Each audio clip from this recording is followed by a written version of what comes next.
Sorry, Jane.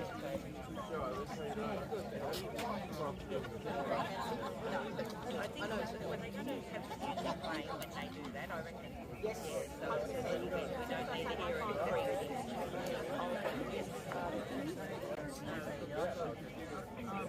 You guys logged on to the live stream at all?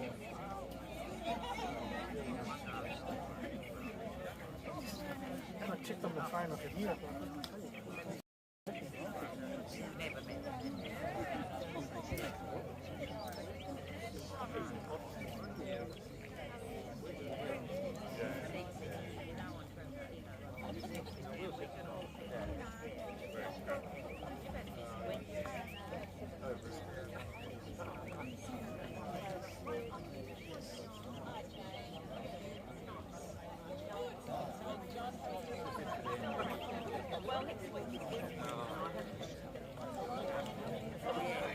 It's all good?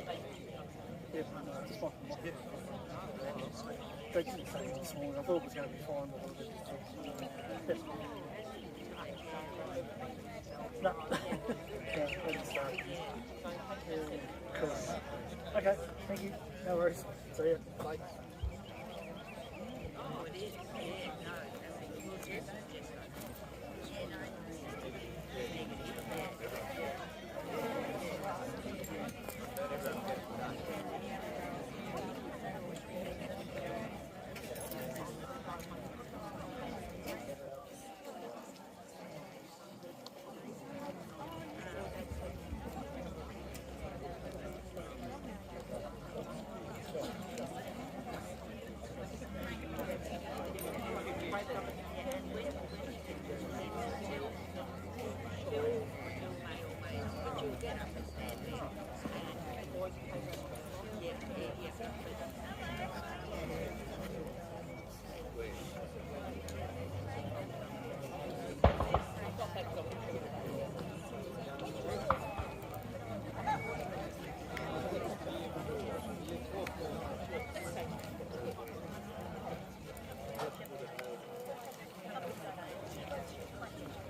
Really? Actually, it was like that. At least. Oh, I can't believe it. That's fine.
Benno, do you want to sit here with him?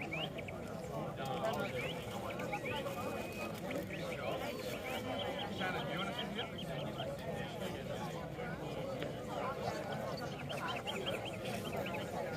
Is there a chair down there?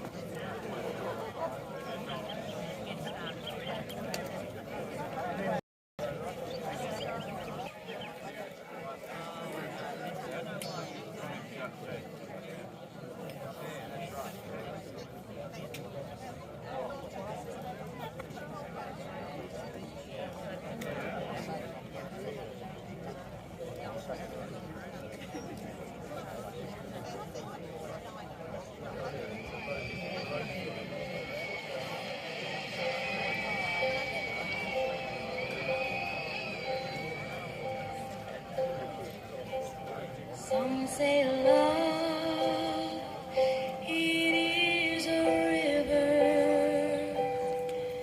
that drowns the tender reed. Some say love, it is a razor that leaves your soul to an endless aching need. I say love, it is a flower, and you, it's only seed.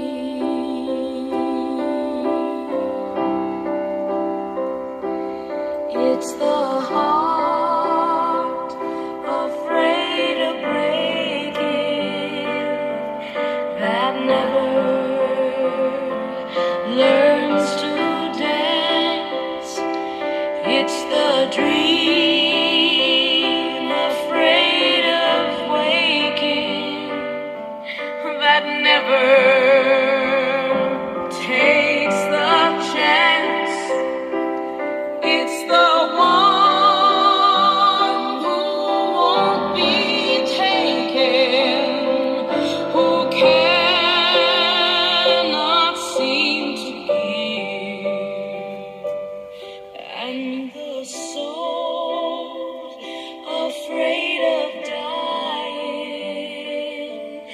that never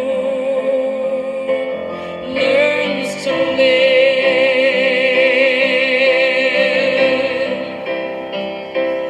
When the night has been too lonely and the road has been too long, and you think that love is only for the lucky and the strong, just remember in the winter, far beneath the bitter snows, lies the seed that with the sun's love in the spring becomes the rose.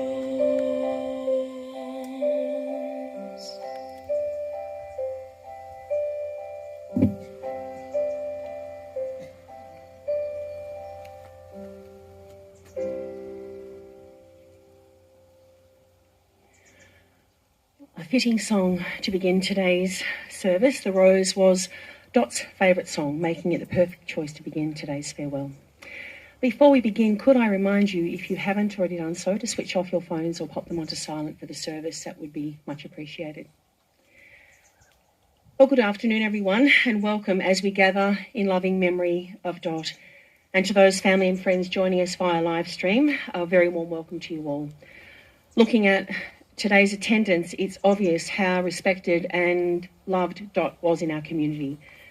With the spirit of love and friendship that you each bring, this graveside service will be made even more special. And on behalf of her family, thank you all so much for taking the time to be here this afternoon. My name is Gina Breakey, and it really is an honour to have been invited to lead today's service.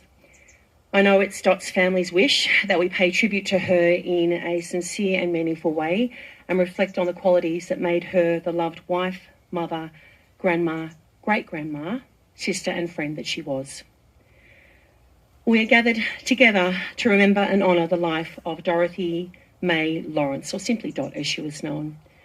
Reaching a wonderful 89 years of age, Dot lived a full life, one of value and purpose.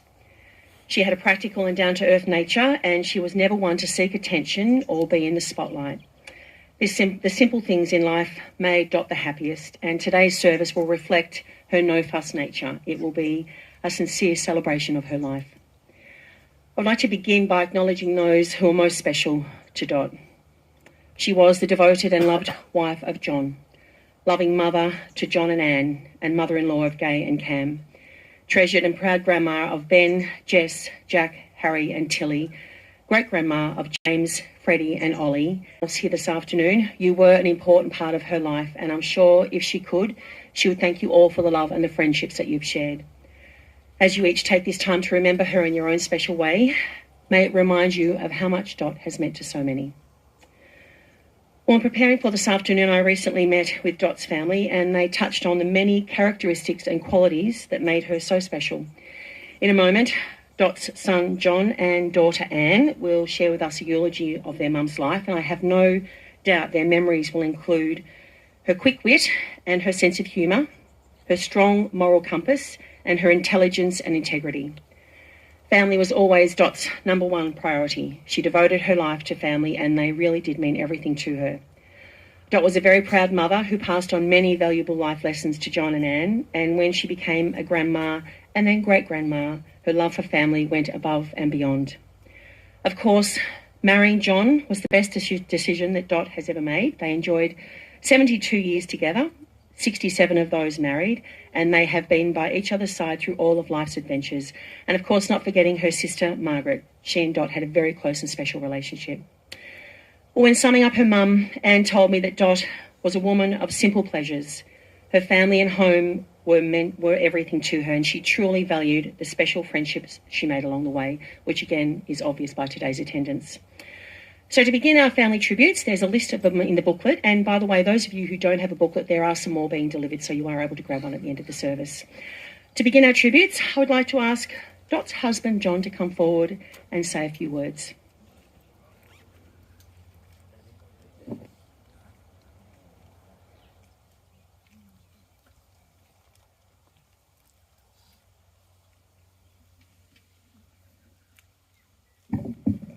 Thank you, Gina. Thank you very much for that lovely introduction. I have not got a lot to say because I'm passing it on down to the generations, but I'm really here just to wish you good afternoon and to welcome you all here. It's lovely to see so many of Dot's family and friends here today. I don't intend to speak at length about Dot, but we'll leave that for others who are younger, more eloquent, and I hope less emotional than I am. Sorry, Dot and I were together for 72 years and married for 67 of those. I wouldn't give 1 minute to swap it for anything. But she has left us 2 wonderful children, of whom she was terribly, terribly proud, and rightly so. 5 grandchildren who she loves so much, and 3 and a bit grandchildren. I hope you don't mind a bit, but there's another one on the way.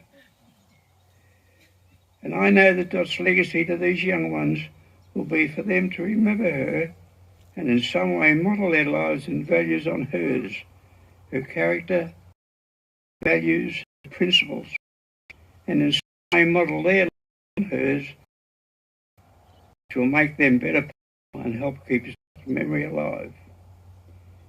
In the same way, it helps us to share with all of you who are here today and those who couldn't make it on such short notice, to help and share with us this celebration for the life of a truly lovely, marvellous woman who I love dearly and will miss terribly. Thank you all for your attendance, and don't forget to come and join us for some celebratory refreshments at the end of the service. Thank you all very, very much.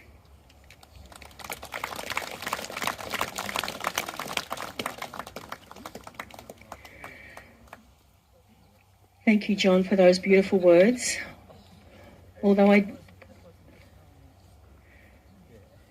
Thank you, John. I did hear Anne say before you got up to set the tone lightheartedly, John.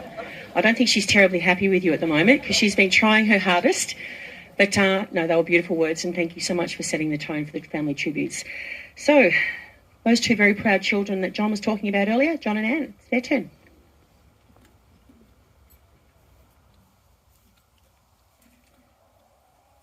Okay. Mum was born Dorothy May Hallett in Omeo on the 17th of August 1934, the youngest of 3 children to David and Mary Ann Hallett, better known as Dave and May. Her older brother Gordon passed away last year, and her sister Auntie Marg is here with us today. From all it is simple and carefree, with the hills, creeks and gullies of Omeo as her playground to be explored and enjoyed with local friends and family. Mum had very fond memories of swimming in the Omeo pool, playing in the Livingston Creek, and visiting their very good pram. And that pram's been enjoyed by 2 more generations since. Firstly me, and then Till, and it's currently up in the attic waiting for its next little girl. Or I thought I should say little person in this day and age. Mum was only 4 when she started at Omeo State School. She always said her early start was due to Grandma wanting to get her out of the house and that the school needed some extra enrolments on their books. Despite her early start, she was an exemplary student showing a natural aptitude for reading and history. She took particular care with her bookwork and sat next to her best friend, June Sam, her entire school life. Now, we've all heard the old tale of walking a mile to school in the snow, but in Mum's case it actually was true, and also included the rain, frost and summer heat. A favourite of hers was about the day the war ended and the kids were all let out of school early. So to celebrate, they all climbed Mount Mesley, and with nothing to do when they came down, they decided to climb it again. Another story was of the 1939 bushfires which ravaged the town and surrounding district. Mum could remember walking into town with the fires all around, and when the hotel burnt down, sitting in a burnt-out paddock drinking melted ice cream. Their family lost everything except the house. All that mountain air and exercise helped develop a very strong heart and constitution, both of which were very evident throughout her life and in her last days and weeks. After finishing primary school in Omeo, Mum went to Melbourne to board with extended family and attended school at MLC. She described these as the unhappiest days of her life, as she was terribly homesick. On arriving home 2 years later, she declared she would never leave home again, and she stayed true to her word. Mum and Dad travelled extensively around Australia, one of the highlights being the big road trip they shared with Bernie and Joan Martin, Uncle Gordon and Auntie Head. The best part of any trip was walking through the back door at home. Thanks, Annie. Mum completed her final years at school at Bairnsdale High School. Her first job on leaving was in a lingerie shop, the Chic Salon, in the main street of Bairnsdale under the watchful eye of Zilly French. Mum learnt quickly that retail work was not for her.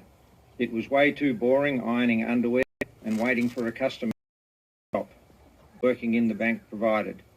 She didn't like the fact that the men were lazy and paid more than the women. Mum's affinity for the working class and equal rights for women were probably nurtured here. She was very quick to join the union. Mum spent most weekends in Lakes Entrance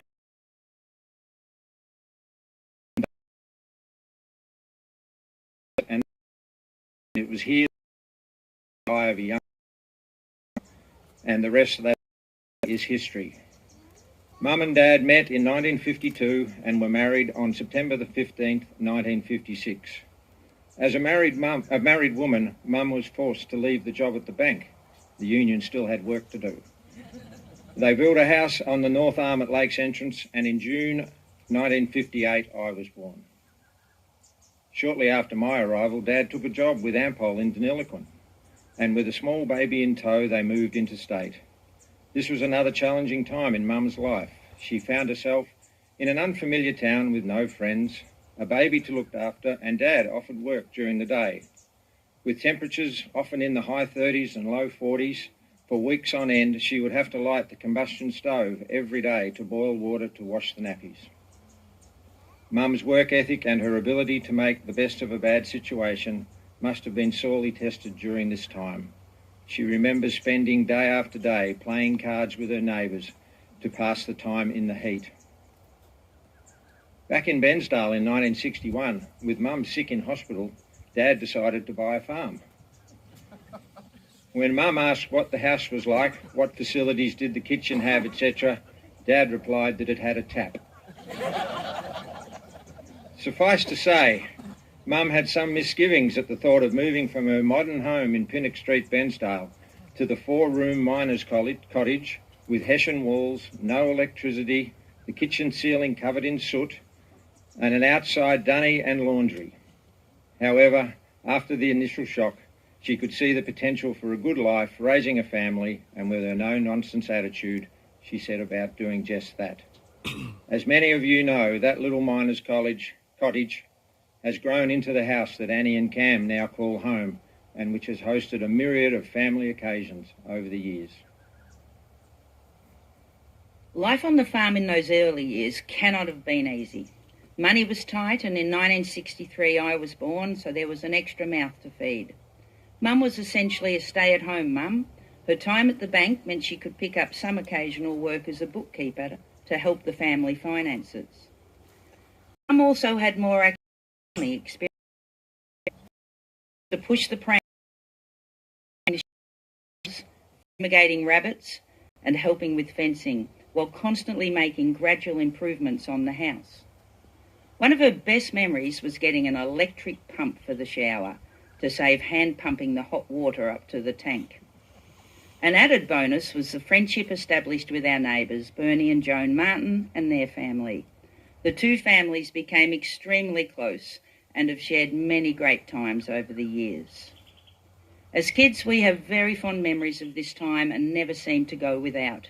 We learned how to play board games and cards, and books and reading were a constant. Nights were often spent with Mum telling stories of bush rangers and life on the goldfields around Omeo. There were barbecues with friends and neighbours, holidays in Merimbula and Narooma every summer. Mum loved the beach, and you would often find her lying in the sun getting her summer skin, as she called it, with a book close by and a cigarette in her hand. And speaking of ciggies, Mum had formed a strong bond with the tobacco industry over the years, to the point where John and I would both get a carton of cigarettes in our Santa sack at Christmas when we were old enough. Perhaps not the most politically correct thing to do, but it was certainly appreciated by both of us. During this time, Mum developed many skills that would stand her in good stead for the rest of her life. She was a great cook, and her pavlovas were a favourite among all our friends. From my first day at school, my lunch was a homemade relish sandwich, and some 60 years later, I'm still taking a jar of relish home when I leave Bairnsdale.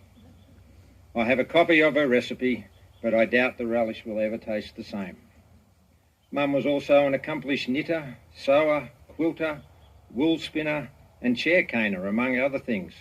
When she sat down after dinner, her hands were never idle. She always had a project on the go and was generally self-taught.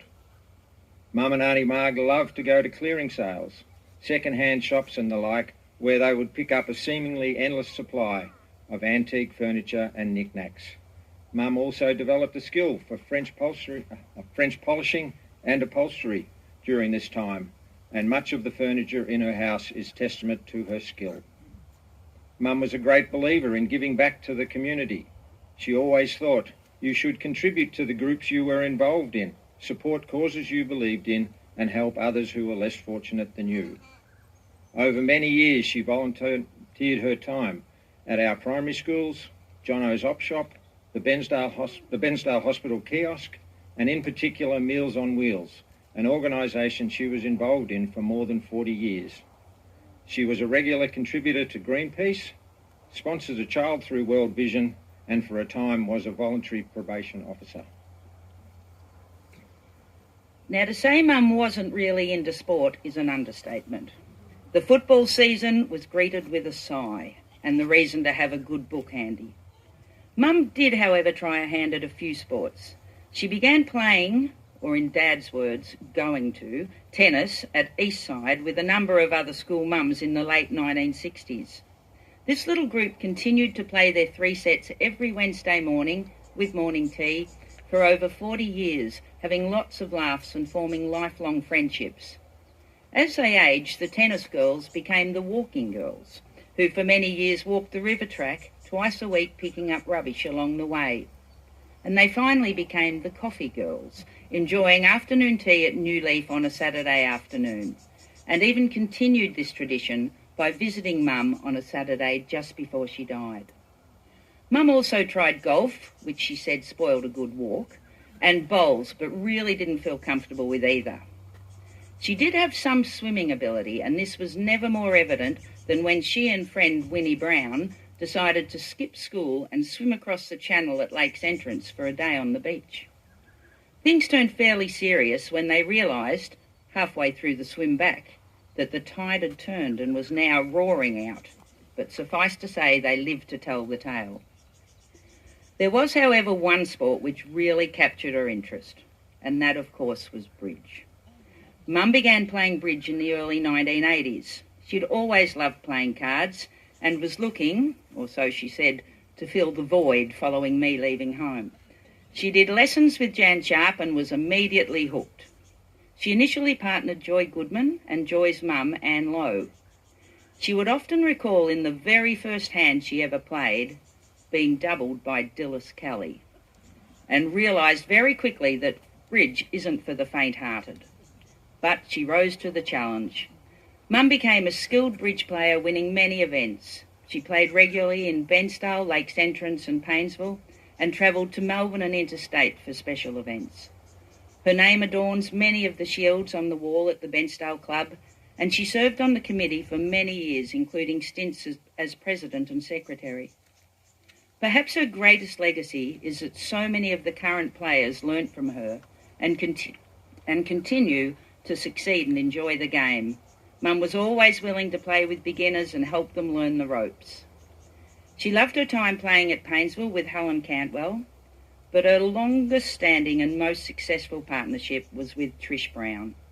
They formed a formidable and successful duo, winning countless events both at home and away. Table number 1 will feel very different with Mum not there in her south seat. It may come as a surprise to know that Mum was incredibly superstitious. She would never have 13 at the dinner table or begin things on a Friday. She planted jade at the back and front doors to stop money running away. Horseshoes and elephant trunks had to be facing up, and she had countless little sayings and proverbs for everyday happening. At one stage, she made Anne jump 7 times over a broken mirror one night. And we often needed a doll or a teddy to even up the numbers at the table. Through the tough times in Deniliquin and the early days on the farm right through to the present, Mum's commitment to family never wavered. She had a never-ending stream of family visiting and staying at the house, and there always seemed to be enough food and chairs and beds for everyone. Mum never forgot a birthday or special occasion. Her present, card or phone call was guaranteed to be on time. When Ben and Jess were born in central Queensland, she would make sure she and Dad visited at least twice a year because she understood the need to develop a strong relationship early. She took great pleasure in her grandchildren and supported their interests and endeavours, never criticising or passing judgment, and was genuinely interested in their lives. That's not to say she didn't worry incessantly about everybody. It's obvious her approach and commitment has paid off when you see how highly all the kids regard her now. Mum was a person of simple needs. She wasn't interested in possessions, never felt the need for flash cars, clothes or jewellery. She didn't crave attention or want to be part of the in crowd. She was happy to go about her life quietly surrounded by her family and close friends, doing the things that she enjoyed. One of those being dinner every Friday night at the Wyong pub with their closest friends for 20 years when they were home. Mum had a keen sense of humour, great integrity, was ridiculously punctual and totally reliable. She wasn't one for gush, that's her words, and would think we have said far too much already today. So with that, I'll finish with, Mum, you are a hard-working, intelligent and passionate person of strength and determination, who never waned in your support or love for your family. The values you taught us remain with us to this day. We will all miss you terribly.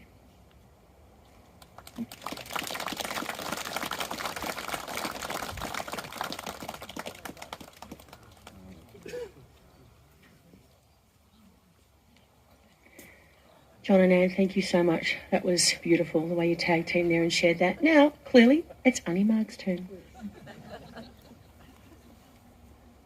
Actually, I'm a bit sad to say that I'm the last of the Hallett cousins. There were 10 of us, and I'm the last person. Anyway, whoops a days. I'm Dorothy's older sister, her only sister, and she was always my little sister. And in fact, you've just heard that there were 3 of us, Gordon, David, Margaret, and Dorothy May. Mum and Dad started very late as parents. Gordon was born when Mum was 40, me when she was 42, and Dorothy just squeaked in when she was 44. Anyway, Mum and Dad were clearly overjoyed and loved us to bits. We were very much a source of great love and pride, as we were all healthy, reasonably attractive and very good at school, and we never got into trouble. Gordon, being the firstborn, and the son, was a bit special. I was the middle child and Dad's little offsider, and Dorothy was the baby and Mum's little helper. Gordon's after-school jobs were things like getting the wood in for the fire, a pack of dogs. Mine was going close to Mum and stayed that way. She was the one that looked after Mum and Dad when they were old, and particularly Mum when Dad died 10 years before. It might be noted that Mum loved playing cards. Euchre parties were all the go, and we learned early to shuffle, but Dorothy was the only one that went on graduating to bridge, as we all know. Now, when it was time to go to boarding home, leave home to go to school, I went to St Anne's and hated it. Dorothy went to Melbourne to go to Methodist Ladies' College and she hated it. We were terribly homesick. She came back to Bairnsdale High School and stayed with our aunts at the Club Hotel at Lakes Entrance, a move which was to have important consequences. Again, Dorothy remained very close to the aunts, as they were known, and looked after them, especially when they got old and needed some help. As Anne has already mentioned, Dorothy announced, "I am home now and I'm never going away again." And from then on, it was to be family first for the rest of her life. Sometimes in the 1950s, when I was doing nursing training, I got a letter from her saying she had met this Butte bloke, or Butte boy I think it was, at Lakes Entrance, and so she had. Yes, this was John Lawrence, who was not only Butte, but very handsome as well. They got married at Lakes Entrance with a reception being organised by the aunts at the Club Hotel. And I remember as they went out the door on their honeymoon, Dad looked at me with very anxious eyes and said, "I hope he's good to her." Well, Dad needn't have worried. So, Dorothy had a dream run, really, born into the best of times, into a loving and close family with the best parents, a brother and a sister, aunts and uncles and cousins, a long and happy marriage with a caring, loyal children, grandchildren, and now great-grandchildren. She was blessed with a good health, a sharp mind, lots of friends, financial security, and a stable lifestyle. Although we were, as adults, we lived very different lifestyle, we never lost touch and were very good friends and support to each other. I know these past 2 months have not been easy, but we must remember she died at home, cared and surrounded by her family, and in familiar surroundings. So this must have been a comfort to her. I know Mum was waiting for her. Thanks.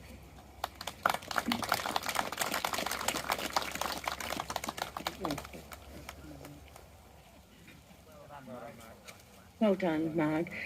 Now, I'm not sure whether you were reasonably good looking. There's a photo in here that I think you would say very good looking. You were...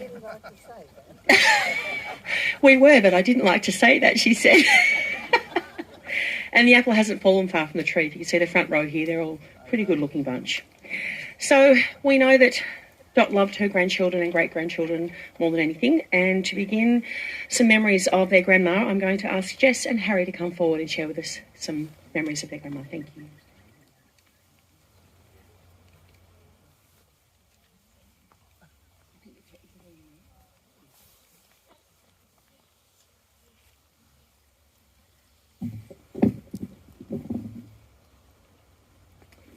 Gran was always an enormous part of our lives. She was never going to be the grandparent that you only saw on special occasions or once a year at Christmas. As a grandparent, she was extremely generous with her time. She was warm, supportive and caring. She had a sharp but cheeky sense of humour, and her door was forever open to all of us. Growing up, Grandma was always there. She was at our school concerts, all our sports matches. She was the first person to call you on your birthday, and she never missed a present. You were always happy when you were placed next to Grandma at the Christmas table. You were even happy when you drew her as a batting partner in our family cricket matches, despite it meaning an almost certain run-out. Growing up, Gram's house on Riverine Street was our happy place. It was a place to turn to when you were having a hard time, but also the first place you went when you had something to celebrate. You could always count on Gram to make you feel better. She was sympathetic and she gave excellent advice. Visiting Grandma was always a choice and never a chore. She was great company, and friends who met her would always be in awe of what a great conversationalist she was. As kids, we spent hours chatting in the lounge room, hearing stories about growing up in Omeo, early days on the farm and summers at the Central. Grandma always had a little story from her childhood to share or support what she was saying. She had a brilliant sense of humour, and when you could really, really make her laugh, she had the best smile in Bairnsdale. Grandma always said that she's enjoyed every cigarette she's ever had. Which is great, because we've enjoyed every cigarette that we've ever had with Grandma.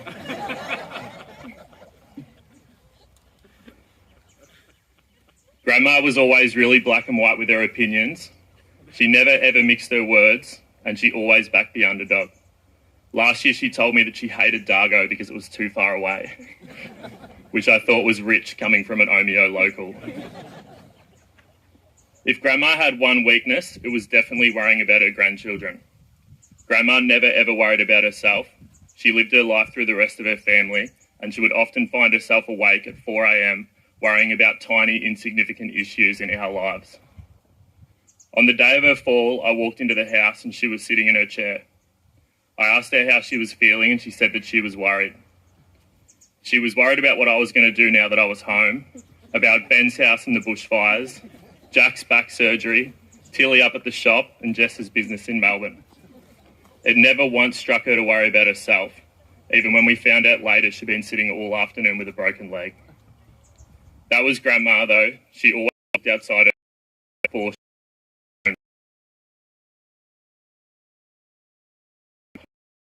I will miss you every time I see a deck of cards, every time I drive past Riverine Street, and every time somebody mentions the Gaza Street. I will miss you every time I see perfect handwriting, every time I don't want to go to the doctors, and every time I accidentally pocket someone else's cigarette lighter. And while the cigarettes, caramello koalas, and ginger beers will never taste the same without you, it will always be a constant reminder of just how lucky we've all been to grow up being loved by you as our grandma.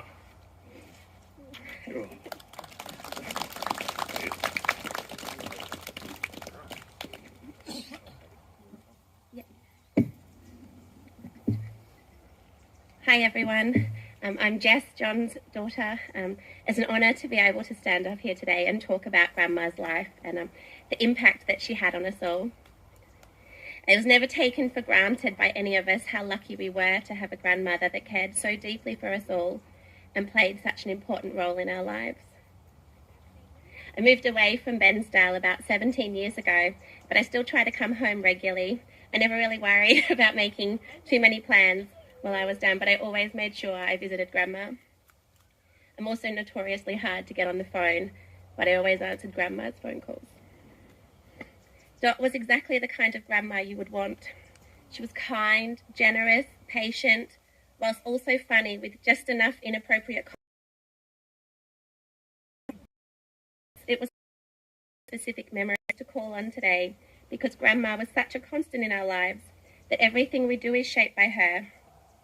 Whether it's a healthy dose of superstition, a keen interest in card games, table manners, thank you notes, and the importance of half a lemon in the morning to stay well, and half a glass of red wine at night, probably for the same reason. I'm also sure to always cut my slice meticulously straight. Even while we lived in Queensland, Grandma and Grandpa would ensure they visited regularly to be a part of our lives, even driving us the long 22-hour car ride from Boyne Island or Brisbane to Bairnsdale solo. The most memorable probably the time that as we just crossed the border out of Queensland, Ben and I started itching, turning out to have chicken pox that Grandma had to deal with the next 18 hours in the car. Grandma and I have fond memories of helping her pick out colours and accessories to complement her outfit. And in turn, she would comment on the amount of times I changed mine. Even until recently, she would apologise for wearing slacks to an event instead of a skirt or dress. I haven't seen Grandma in a skirt or dress in 25 years, so my expectations were now quite low, but I appreciated the thought was there. Grandma's door was always open, with a regular supply of caramello koalas or biscuits available, so much so that the next generation at 2 and 4 already know to make a beeline for the corner cupboard, or the third drawer in the freezer for the ice cream if they're feeling particularly adventurous. One of the greatest things Grandma did for us, though, was create a family that enjoyed each other's company. that prioritise family events, always making the effort to attend, and that are there for each other. I'll be eternally grateful for this being my standard and what I can share with my own children. Every occasion is to be recognised, often with a ginger fluff sponge. These past 2 months have been all presence in all our lives, a true matriarch of our family, always present, always thoughtful, and as our lives continue, they won't be the same without her.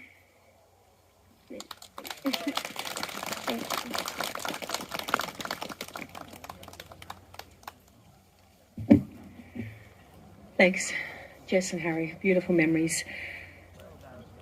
Now, to conclude our tributes, Tilly, Jack and Ben are going to share a poem that Dot wrote when she was around 14. She was on a bus going home to Omeo, and it's fittingly titled Going Home. So, guys, if you come forward and share that with us.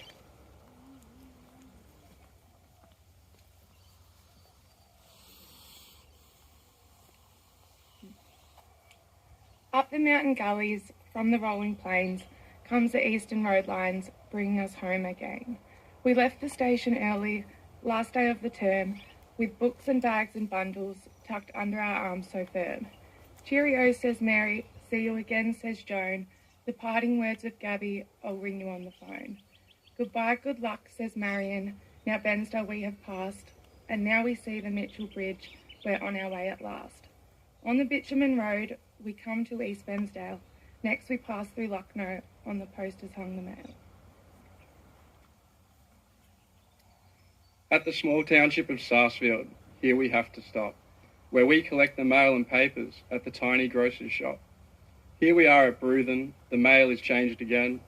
We have travelled 16 miles and still have 7 times 10. Before we arrive at the Tambo, we pass through 3 small creeks, Monkey, St. Patrick and Shady, coming down from mountain peaks. Winding up the mountain, passing every tree, we come to Tambo Crossing, where the driver has his tea. Now we go through Lockup Creek, Haunted Streams comes next. The roads are rough and windy, the driver's sometimes vexed.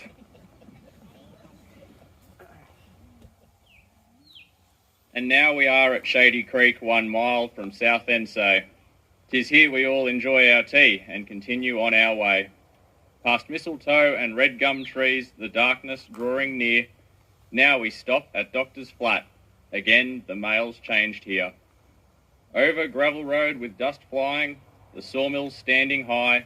'Tis Swift's Creek we are entering, the Tambo still runs by. 11 miles from home, we pass through Tongio. Once we are upon the gap, we're near to Omeo. Twisting and turning ceases, we've only a mile to go. We can see the lights all shining on the streets of Omeo.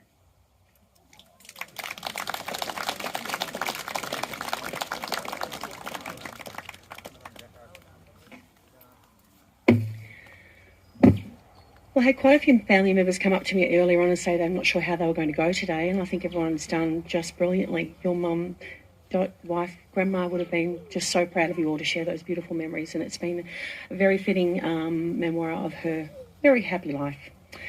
So, to continue sharing memories and stories of this amazing lady, I know that John Senior and John and Anne and their family are going to the Riversley, which is obviously downtown in Bairnsdale. I'm sure most of you know where that is.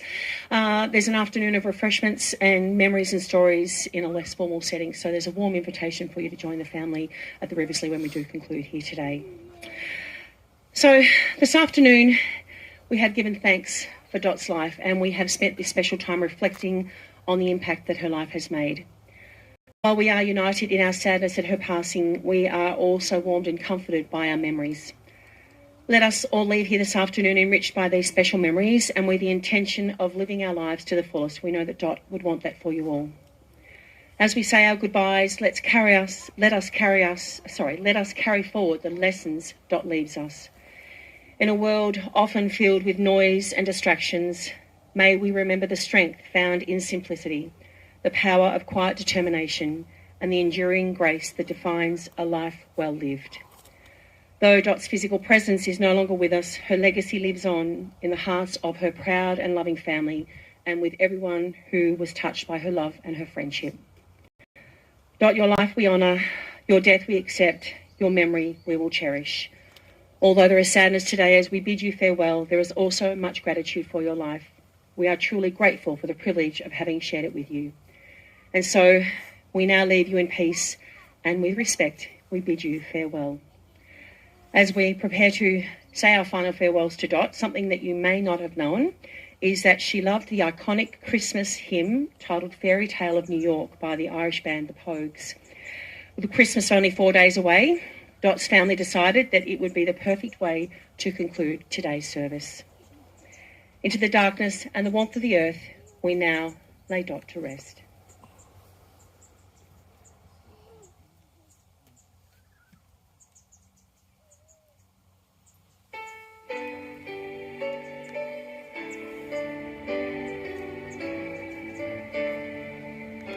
It was Christmas Eve, babe, in the drunk tank, and old man said to me, won't see another one.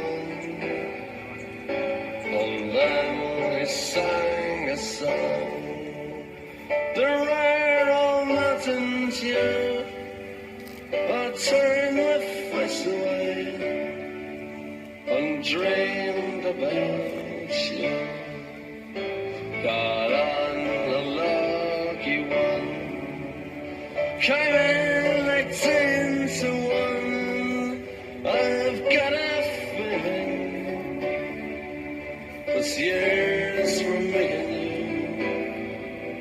you. So happy Christmas, I love you, baby. I can see a better time when all our dreams come true.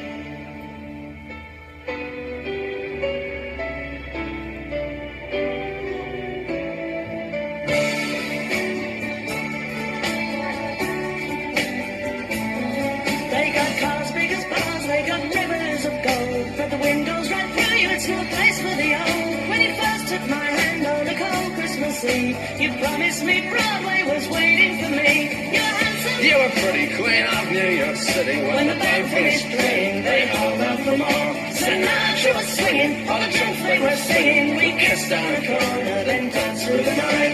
The boys of the NYPD choir were singing, go away, babe. And the bells are ringing out for Christmas Day.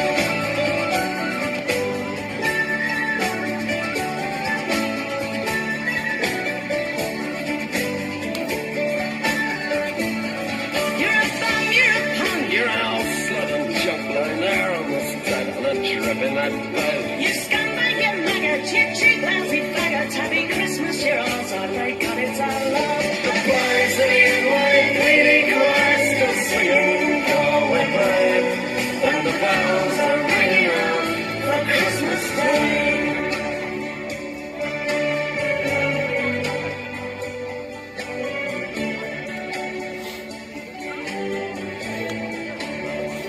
I could have been someone.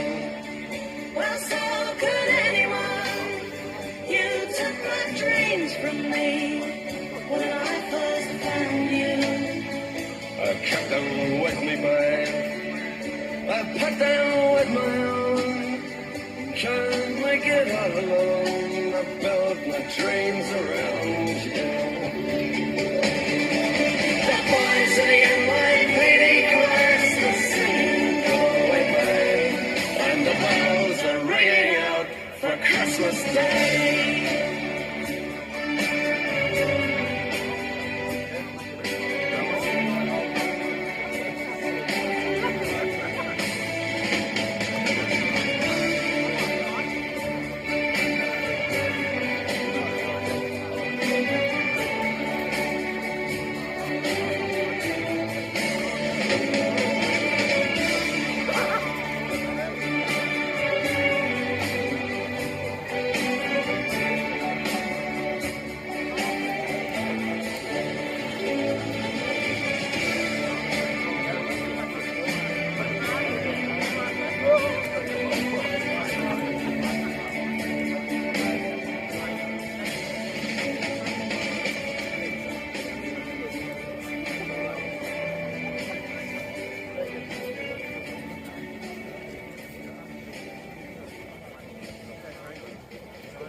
turn.